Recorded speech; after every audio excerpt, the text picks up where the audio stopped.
ఇప్పుడు చిత్రమైన పరిస్థితి నెలకొంది. సాధారణంగా ప్రజలకు భారం కలిగే నిర్ణయాలు తీసుకోవడానికి ప్రభుత్వాలు వెనకంజు వేస్తాయి. తప్పనిసరి పరిస్థితుల్లో పన్ను భారాన్ని మోయాల్సి వస్తుంది.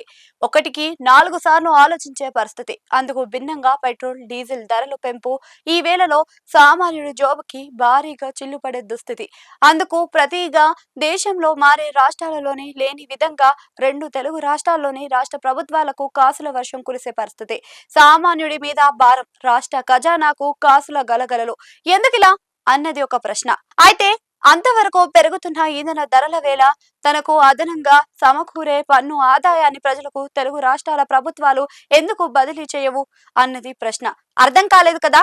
అయితే వివరంగా చెబితే అసలు విషయం అర్థం కావటమే కాదు, ఔరా అంటూ ముక్కుల వేలు వేసుకునే పరిస్థితి. అంతర్జాతీయంగా చోటు చేసుకున్న పరిణామాల నేపథ్యంలో కేంద్రం పెట్రోల్, డీజిల్ ధరలను పెంచకుండా ఉండలేని పరిస్థితి.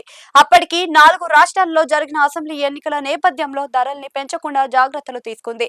ఎన్నికలు ముగిసిన కొద్ది రోజులకే బాధలు మొదలు పెట్టింది. ఇదంతా తెలిసిన విషయాలే. ఇప్పుడు చెప్పే అసలు విషయాల్లోకి వెళితే ఆశ్చర్యానికి గురి కావాల్సిందే.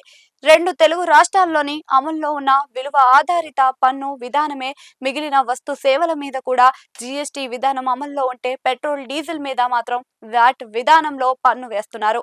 దేశంలోని మిగిలిన రాష్ట్రాలతో పోలిస్తే ఈ పన్ను భారం తెలుగు రాష్ట్రాల్లో ఎక్కువగా ఉంది.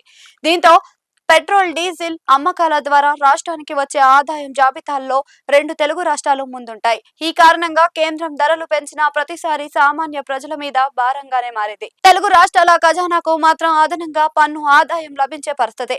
పెట్రోల్ మీద తెలంగాణలో అత్యధికంగా 35.20% వ్యాట్ ను వసూలు చేస్తారు. దేశంలోనే ఎక్కువ ఇది. ఇదే సమయంలోని ఏపీ విషయానికి వస్తే 31% వ్యాట్, లీటర్కు 4 రూపాయల చొప్పున స్థిర వ్యాట్ తో పాటు మరో రూపాయి రోడ్డు సెస్ కింద వసూలు చేస్తున్నారు. డీజిల్ విషయానికి వస్తే తెలంగాణలో 27% వ్యాట్ వసూలు చేస్తుంటే ఏపీలో 22.25% వ్యాట్ తో పాటు లీటర్కు 4 రూపాయల అదనపు వ్యాట్, మరో రూపాయి రోడ్ సెస్ కింద కూడా వసూలు చేస్తున్నారు. ఈ పన్ను బాధలు దేశంలోని ఇతర రాష్ట్రాలతో పోలిస్తే తెలుగు స్టేట్స్ లో ఎక్కువగా ఉంది.